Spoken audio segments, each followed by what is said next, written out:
नमस्कार दोस्तों, मैं गुरुकुल आईसीएस से आप सभी का हार्दिक स्वागत करता हूं।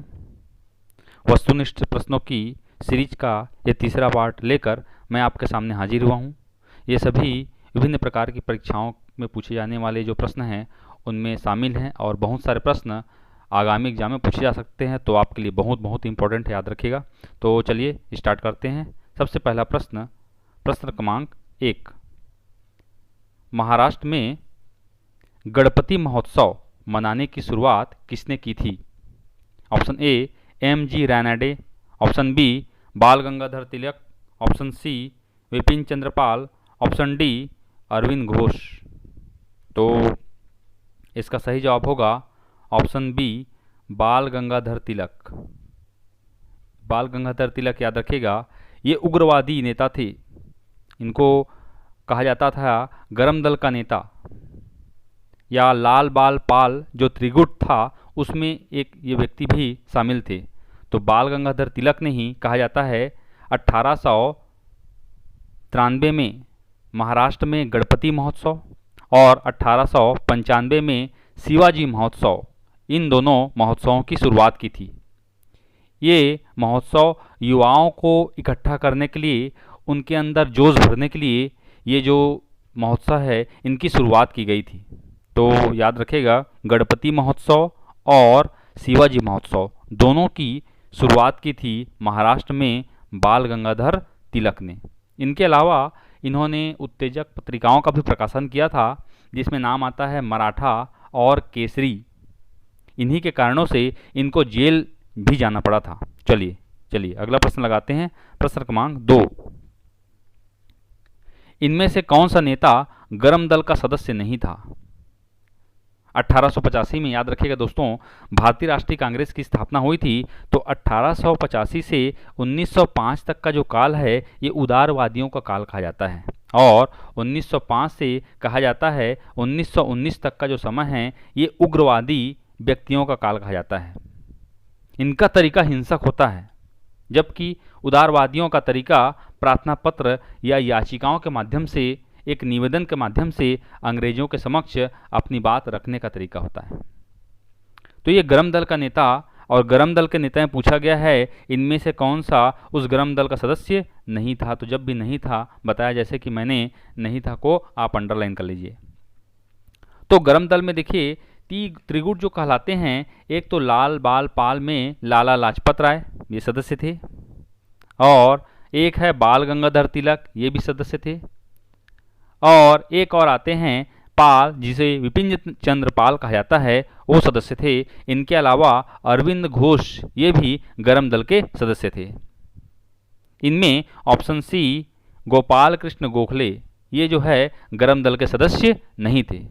ये गोपाल कृष्ण गोखले और कोई नहीं, महात्मा गांधी के राजनीतिक गुरु थे।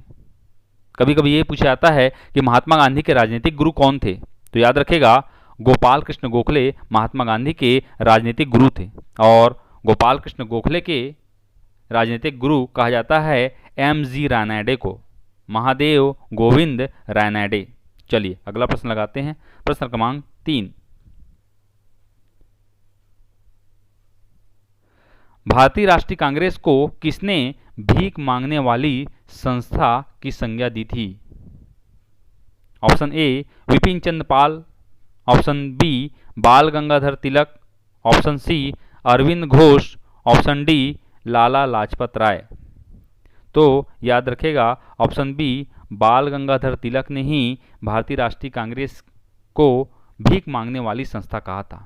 क्यों कहा था? क्योंकि भारतीय राष्ट्रीय कांग्रेस की जी नींव रखी गई थी वो उदारवादियों के द्वारा रखी गई थी, जो वृद्ध वर्ग थे उनके द्वारा रखी गई थी, और ये अपनी मांग एक प्रकार से कहा जाए तो अंग्रेजों के या ब्रिटिशों के समक्ष याचिका पत्र, विनय पत्र आदि के माध्यम से ये अपनी बात, इंग्लैंड याचिका पत्र के माध्यम से ये जो है अपनी बात ब्रिटिश सरकार के समक्ष रखते थे, या ज़्यादा हो सके तो इंग्लैंड में अपना एक प्रतिनिधि भेजकर कहा जाए तो अपनी बात को अंग्रेजों के समक्ष रखते थे। तो इन्हीं कारणों से इनको बाल गंगाधर तिलक ने, इस कांग्रेस को बाल गंगाधर तिलक ने भीख मांगने वाली संस्था कहा था।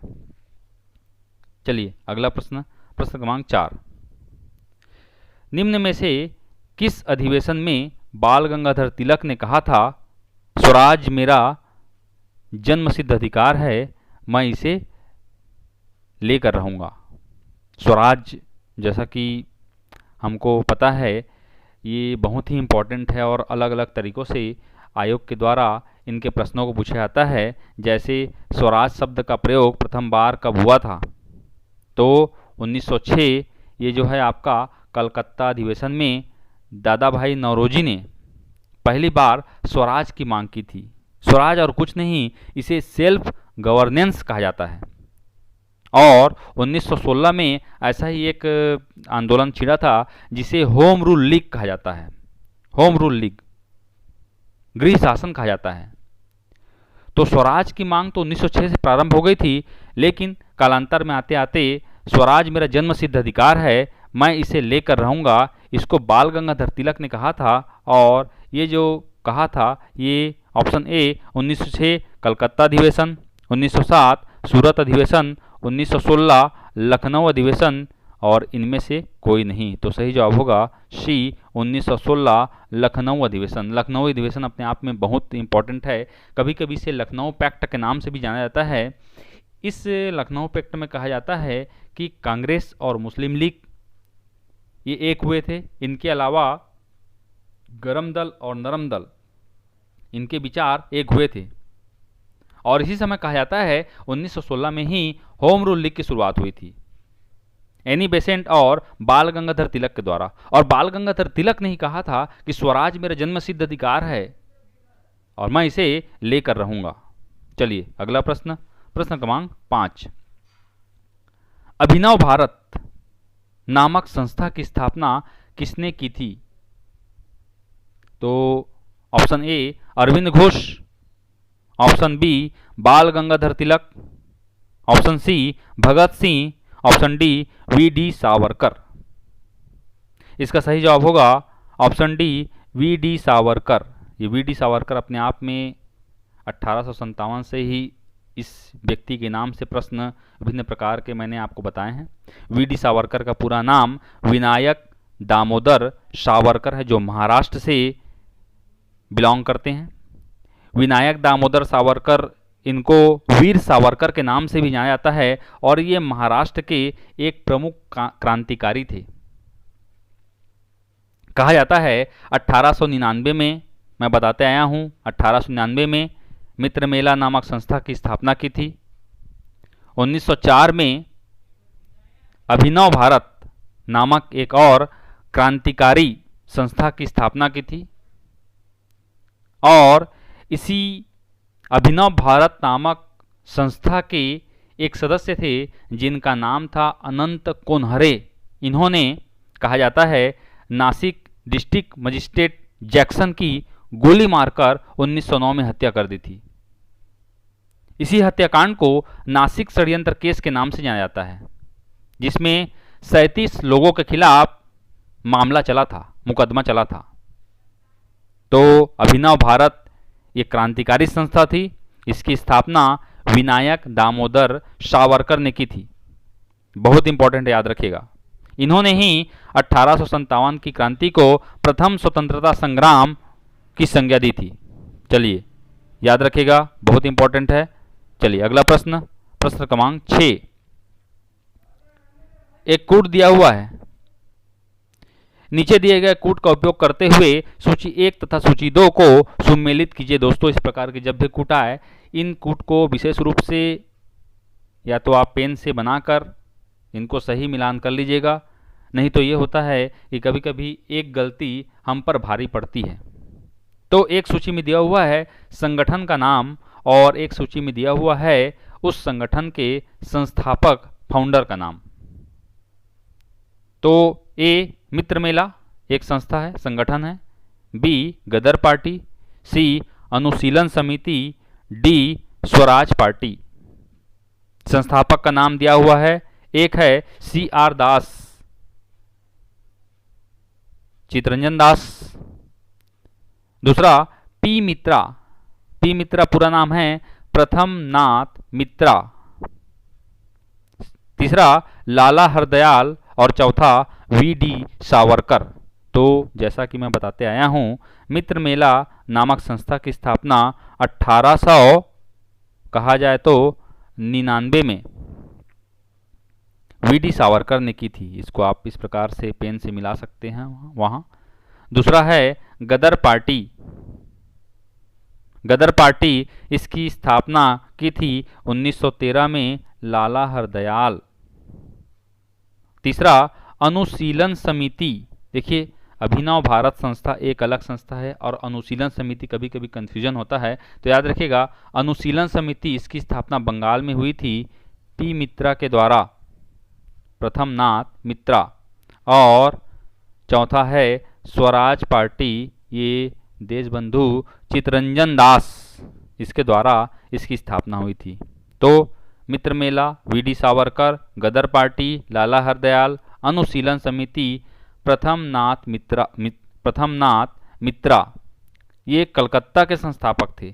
इसी अनुशीलन समिति में एक और नाम आता है मिदनापुर में ज्ञानेंद्र नाथ बसु। कभी कभी दोनों ऑप्शन को दिया रहेगा, पी मित्रा और ज्ञानेंद्र नाथ बसु। तो याद रखेगा पी मित्रा ये कलकत्ता में इनको संस्थापक कहा जाता है अनुशीलन समिति का, और ज्ञानेंद्र नाथ बसु को मिदनापुर ये जो है स्थान है इसका संस्थापक कहा जाता है। और स्वराज पार्टी ये जो है CR दास, देशबंधु चितरंजन दास।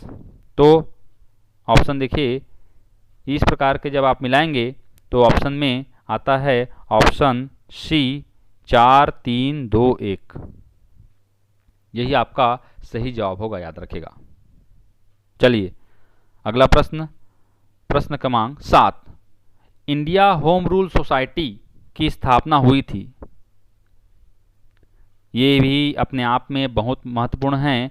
ये कहा जाता है 1905 से 1915 के बीच में भारत में और भारत के बाहर क्रांतिकारी आंदोलनों के प्रथम चरण की शुरुआत हो गई थी, जिसमें कहा जाता है भारत के अंदर क्रांतिकारी आंदोलनों का जो क्षेत्र था वो एक तो महाराष्ट्र था जिसमें वीडी सावरकर का नाम आता है, और एक बंगाल था जिसमें अरविंद घोष, बारेंद्रनाथ घोष, भूपेंद्रनाथ दत्त, ब्रह्मदेव उपाध्याय आदि इनका नाम आता है।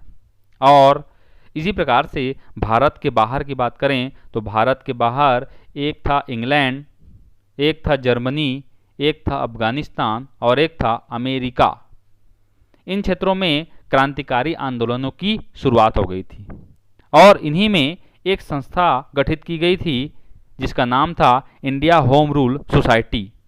इसके बारे में याद रखेगा, ये India home rule society Bharat की आज़ादी के लिए विदेश में गठित ये प्रथम संस्था थी जिसकी स्थापना हुई थी 1905 में। तो ऑप्शन में याद रखिएगा 1899 गलत, 1901 ये भी गलत, 1904 ये भी गलत, ऑप्शन डी 1905 में इंडिया होम रूल सोसाइटी की स्थापना हुई थी। किस स्थान पर?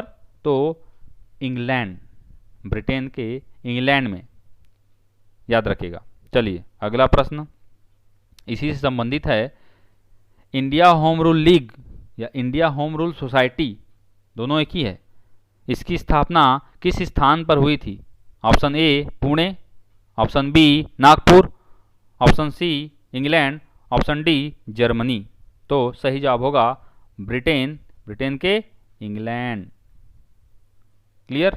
ऑप्शन सी इंग्लैंड सही जवाब। कब? 1905 में। चलिए अगला प्रश्न, प्रश्न क्रमांक 9।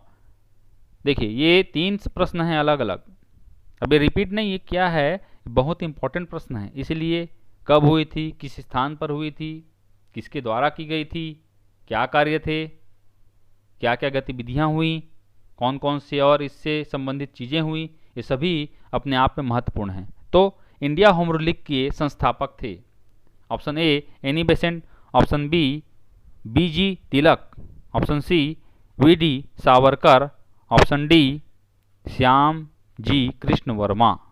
तो सही जवाब होगा श्याम जी कृष्ण वर्मा। इन्होंने ही इंग्लैंड, ब्रिटेन में इंडिया होम रूल लीग की स्थापना की थी। कहा जाता है ये 1897 में भारत छोड़कर ये लंदन चले गए थे और यहीं 1905 में इंडिया होम रूल लीग की स्थापना की थी। चलिए अगला प्रश्न, प्रश्न क्रमांक 10, गदर पार्टी की स्थापना किस स्थान पर की गई थी? Option A Berlin, option B San Francisco, option C London, option D Germany. तो कहा जाता है 23 जून 1913, याद रखेगा 1913, 23 जून 1913 को सैन फ्रांसिस्को, सैन फ्रांसिस्को और कोई नहीं, ये है यूएसए, यूनाइटेड स्टेट अमेरिका। यहाँ ये जो है लाला हरदयाल ने 1913 में 23 जून 1913 को सैन फ्रांसिस्को में ही गदर पार्टी की स्थापना की थी। दोस्तों याद रखिएगा, बहुत इंपॉर्टेंट है। गदर पार्टी कहा जाए तो भारत के बाहर विदेश में क्रांतिकारी आंदोलन जो किए गए थे, इनमें इस पार्टी, इस संस्था का नाम आता है। तो यूएसए में सैन फ्रांसिस्को में इसकी स्थापना हुई थी। लाला हरदयाल, ये बहुत इंपॉर्टेंट नाम है, याद रखिएगा। ये जो इंडिया होम रूल सोसाइटी जो मैंने नाम बताया था, इसमें विभिन्न प्रकार के जो सदस्य थे, उनका एक कार्यालय था, एक ऑफिस था, इन क्रांतिकारियों का एक अड्डा था, और उसी कार्यालय का नाम था इंडिया हाउस। और उसी इंडिया हाउस के ये क्रांतिकारी विभिन्न प्रकार के सदस्य थे, जिसमें नाम आता है वीडी सावरकर का, जिसमें नाम आता है लाला हरदयाल का, जिसमें नाम आता है मदन लाल ढींगरा का। ये सभी वहाँ पर जाकर क्रांतिकारी गतिविधियों को करने के लिए एक प्रकार से प्लानिंग करते थे। तो ये लाला हरदयाल उसी इंडिया हाउस नामक जो क्रांतिकारियों का कार्यालय था, उसी के सदस्य थे इंग्लैंड में, और इन्होंने ही कहा जाए तो सैन फ्रांसिस्को में गदर पार्टी की स्थापना की थी। चलिए अगला प्रश्न, प्रश्न क्रमांक 10 हो गया, सॉरी 11। इनमें से किसे भारतीय क्रांति की माँ की संज्ञा दी जाती है? भारतीय क्रांति की माँ कहा जाए तो मदर ऑफ इंडियन रिवॉल्यूशन, जैसे भारतीय पुनर्जागरण का पिता राजा राम मोहन राय को कहा जाता है, उसी प्रकार से मदर ऑफ इंडियन रिवॉल्यूशन ये किसको कहा जाता है? Option A Annie Besant, option B Bhikaiji Rustom Cama, option C Sarojini Naidu, option D Mirabehn. तो सही जवाब होगा भीखाजी रुस्तम कामा। बहुत इंपॉर्टेंट नाम है ये। इनका पूरा नाम था मैडम भीखाजी रुस्तम के.आर. कामा। ये पारसी महाराष्ट्रियन महिला थी, और कहा जाता है इनके बारे में इन्होंने 1902 में ही भारत को छोड़ दिया था, और भारत के बाहर ये पेरिस में और जर्मनी में विभिन्न प्रकार के क्रांतिकारी आंदोलनों को अंजाम दिया था। इसीलिए इनको भारतीय क्रांति की माँ कहा जाता है, और इन्होंने ही कहा जाता है विभिन्न प्रकार के क्रांतिकारी गतिविधियों को अंजाम दिया था, जिसमें भारत के बाहर पहली बार तिरंगा झंडा फहराने का काम हो, चाहे विभिन्न प्रकार के काम हो, इन्होंने उनको अंजाम दिया था। चलिए अगला प्रश्न इसी संबंधित है। तो अगला है गदर पार्टी द्वारा प्रकाशित साप्ताहिक पत्रिका थी एक, और जो यूएसए में मैंने बताया था गदर पार्टी, इनके द्वारा, इस संस्था के द्वारा एक साप्ताहिक पत्रिका प्रकाशित की जाती थी, मैगजीन, वीकली मैगजीन प्रकाशित की जाती थी। उसी वीकली मैगजीन का नाम पूछा गया है। पहला हिंद गदर, दूसरा हिंदू गदर, सी हिंदी गदर, या डी हिंदुस्तान गदर। तो याद रखिएगा ये गदर पार्टी के द्वारा जो वीकली मैगजीन थी, इसका नाम था हिंदुस्तान गदर। कभी कभी हिंदुस्तान गदर या कभी कभी गदर ये नाम भी दिया रहता है, दोनों नाम से ही याद रखिएगा, हिंदुस्तान गदर या गदर। ये एक वीकली मैगजीन था। ये इस वीकली मैगजीन को विभिन्न भाषाओं में प्रकाशित किया जाता था भारत में, जैसे उर्दू, अंग्रेजी, मराठी, पंजाबी और गुजराती। ये 5 भाषाओं में इसका प्रकाशन किया जाता था। भारत के बाहर तो अंग्रेजी में और भारत में उर्दू, मराठी, पंजाबी और गुजराती में इसका प्रकाशन किया जाता था। चलिए अगला प्रश्न, प्रश्न क्रमांक 13।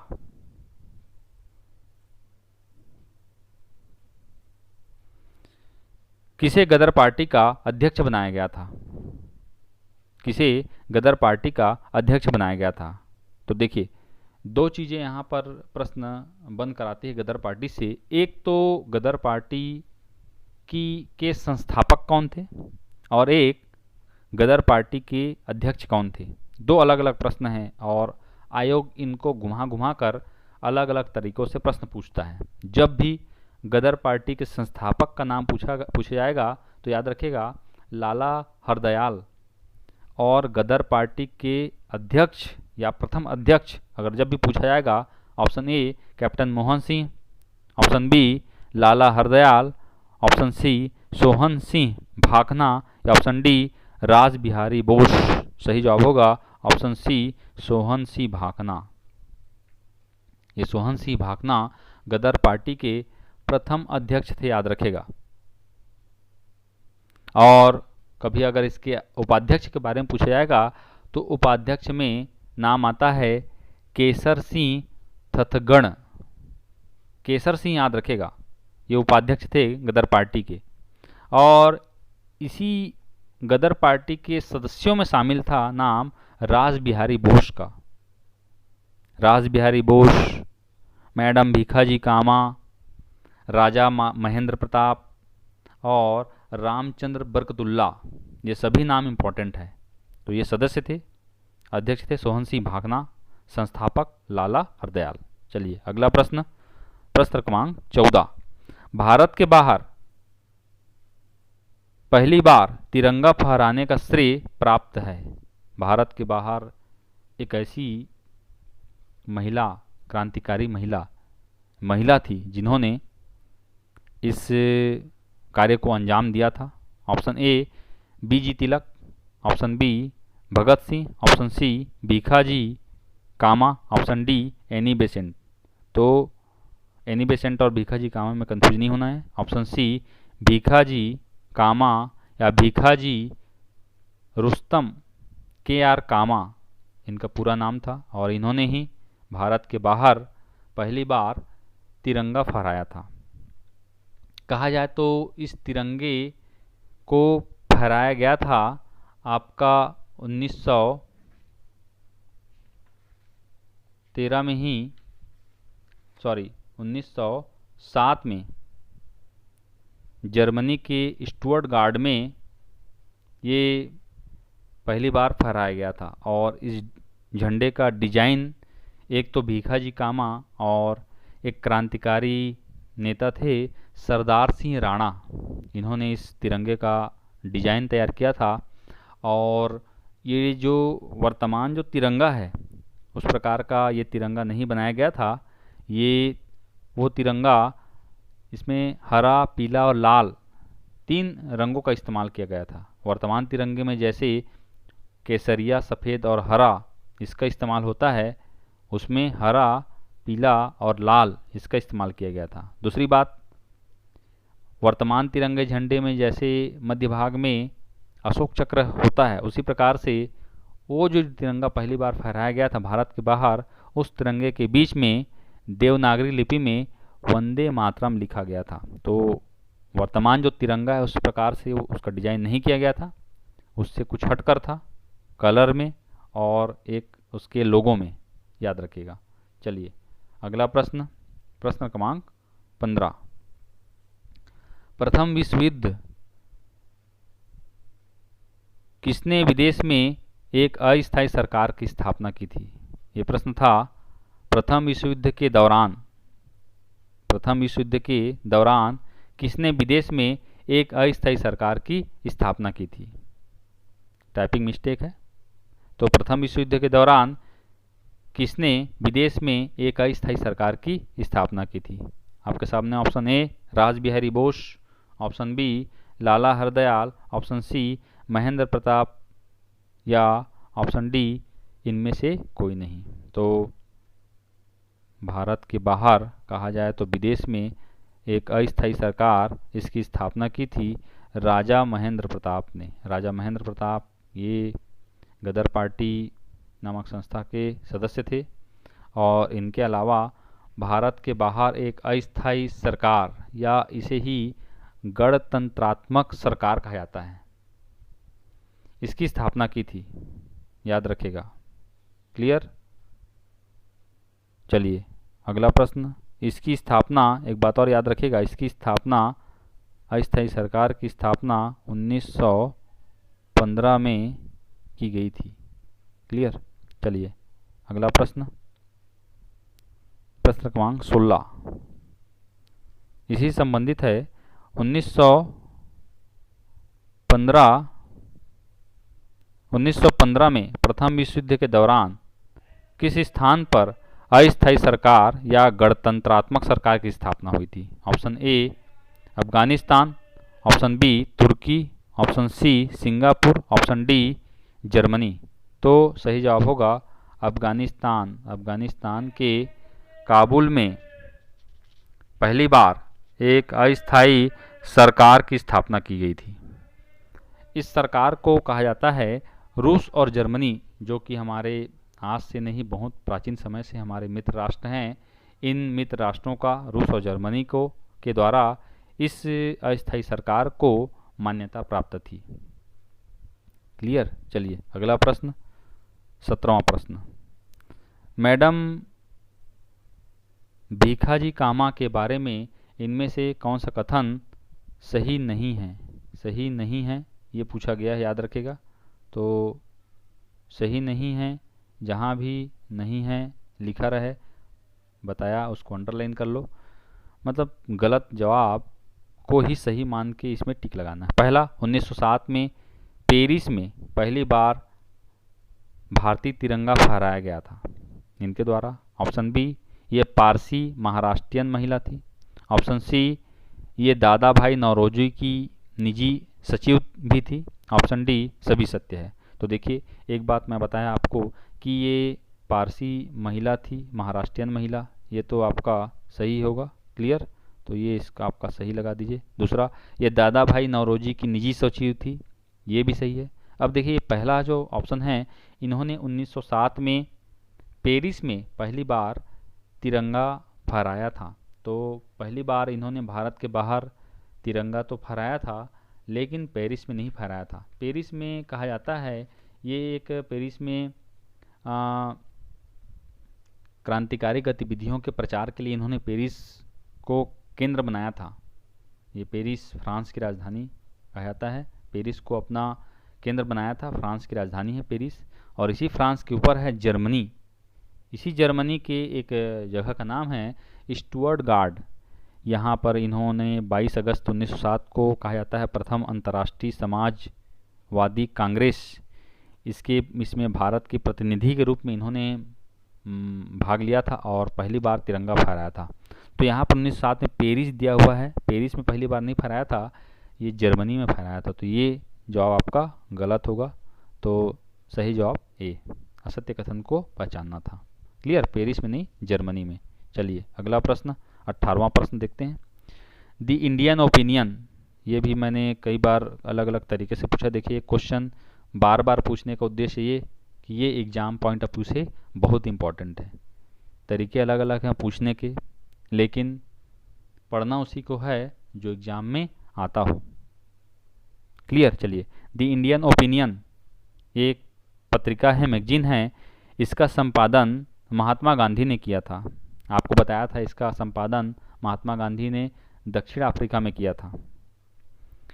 भारत में यह किस भाषा में नहीं प्रकाशित किया गया था?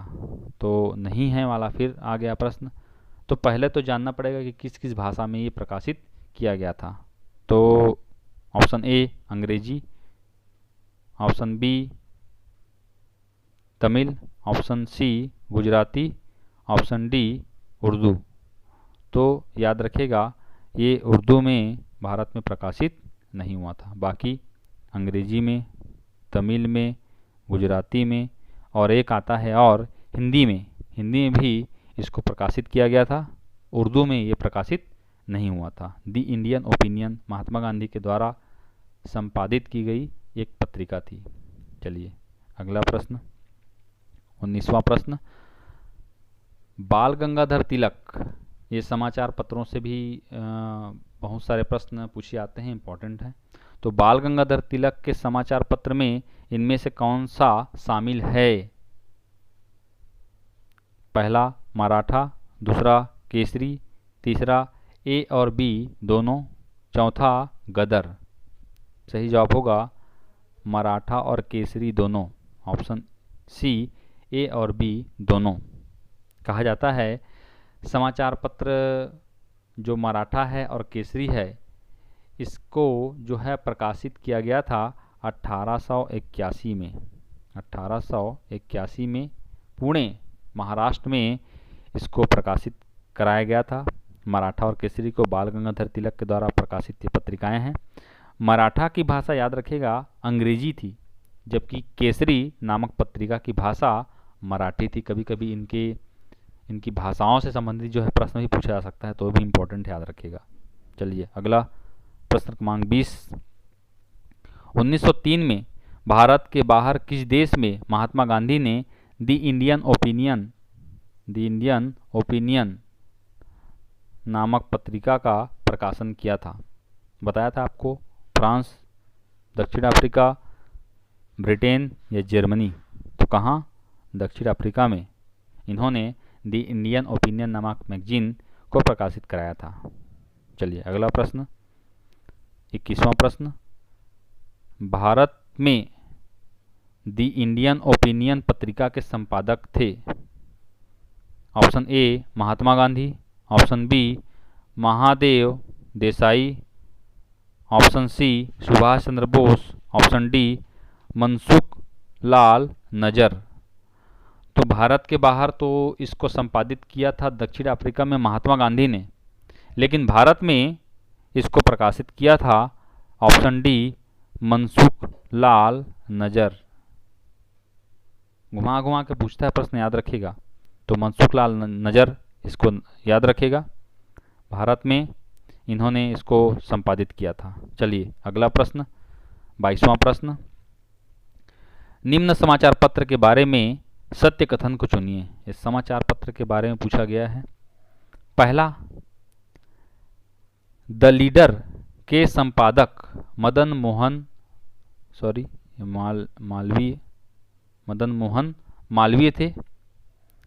ऑप्शन बी, द पायनियर के संपादक जॉर्ज एलन थे। Option C, the National Herald के संपादक जे.एल. नेहरू थे। ऑप्शन डी, उपरोक्त सभी सत्य है। तो पहली बात तो इन चीज़ों को आपको अगर पता है तभी ये ऑप्शन उपरोक्त सभी इनमें से कोई नहीं, ऐसे ऑप्शन हैं जो अक्सर दिमाग को कंफ्यूज करते हैं। तो अगर सही सभी के बारे में जान रहे हैं तभी इसको लगाइएगा। तो इसका सही जवाब होगा उपरोक्त सभी सत्य है। द लीडर, इसके संपादक थे मदन मोहन मालवीय। सबसे पहले कहा जाता है मदन मोहन मालवीय ने अभ्युदय नामक पत्रिका प्रकाशित कराई थी। एक पत्रिका था द इंडियन यूनियन, और द लीडर ये पत्रिका जो थी ये 1909 में इनके द्वारा प्रकाशित की गई थी। मदन मोहन मालवीय बहुत इंपॉर्टेंट नाम है, याद रखिएगा। दूसरा है द पायनियर,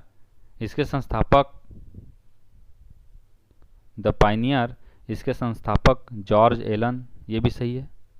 कहा जाता है 1865 में इलाहाबाद में द पायनियर नामक जो पत्रिका है इसको जॉर्ज एलन के द्वारा संपादित किया गया था। इसकी भाषा अंग्रेजी थी। और द नेशनल हेराल्ड, इसके संपादक भी पंडित जवाहरलाल नेहरू थे, जिसको 1938 में लखनऊ में अंग्रेजी भाषा में प्रकाशित किया गया था। तो तीनों ऑप्शन सही है। तो हमारा सही जवाब उपरोक्त सभी सत्य है, ये होगा। चलिए अगला 23वां प्रश्न। पंजाब केसरी के नाम से किसी प्रसिद्ध नेता थे? पंजाब केसरी के नाम से प्रसिद्ध नेता थे। Option A Bhagat Singh, option B Udham Singh, option C Bal Gangadhar Tilak, option D Lala Lajpat Rai. तो सही जवाब होगा ऑप्शन डी लाला लाजपत राय। तो लाला लाजपत राय, इनके बारे में कहा जाता है कि इनका जन्म पंजाब में हुआ था 1865 में, और इनके अंदर एक विशेष गुण था, ये जब बोलते थे तो उस समय इनका आवाज़ सराउंडिंग होता था, गूंजता था, एक घोष उत्पन्न होता था। जिस प्रकार से केसरी, ये जो केसरी नाम है, केसरी ये पर्यायवाची शब्द है शेर का, और जिस प्रकार से केसरी की दहाड़ से जंगल में जो वन्य जीव रहते हैं वो घबरा जाते हैं, डर जाते हैं, आवाज़ से ही कई जानवरों की मृत्यु भी हो जाती है, वैसे ही लाला लाजपत राय की जो आवाज़ थी, उसकी जो गूंज थी, उनकी जो गर्जना थी, उससे अंग्रेजी सरकार थर थर कांप उठती थी। और इसी के कारण, और ये पंजाब के थे, और इसी के कारण इनका नाम पड़ा था पंजाब केसरी। तो एक छोटी सी स्टोरी है, याद रखिएगा। केसरी मतलब शेर और पंजाब से संबंधित है, तो इनकी आवाज़ शेर के दहाड़ के समान ही थी, इसीलिए इसका नाम रखा गया था पंजाब केसरी, याद रखिएगा। चलिए लाला लाजपत राय। अगला 24वां प्रश्न। आलोचना व स्वतंत्र चिंतन को किसने एक क्रांतिकारी की दो विशेषताएं बताई हैं?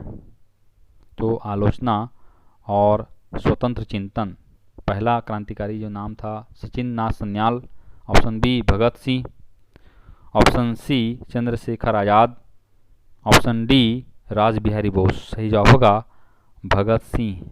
ये पंजाब से संबंधित व्यक्ति थे भगत सिंह। इन्होंने ही, इनके अंदर बचपन से ही कहा जाता है, बचपन से ही इनके अंदर इन्होंने अपनी आँखों से जलियांवाला बाग जैसे हत्याकांड को देखा था, और वहीं से मिट्टी उठाकर इन्होंने कसम खाई थी कि ये जो जलियांवाला बाग हत्याकांड है उसमें सभी का बदला लूँगा। और कहा जाता है ये क्रांतिकारी नेता थे। इनकलाब जिंदाबाद, साम्राज्यवाद मुर्दाबाद, सैंडर्स हत्याकांड या असेंबली बम कांड, काकोरी कांड, ये सभी से ये जो क्रांतिकारी नेता थे वो संबंधित है।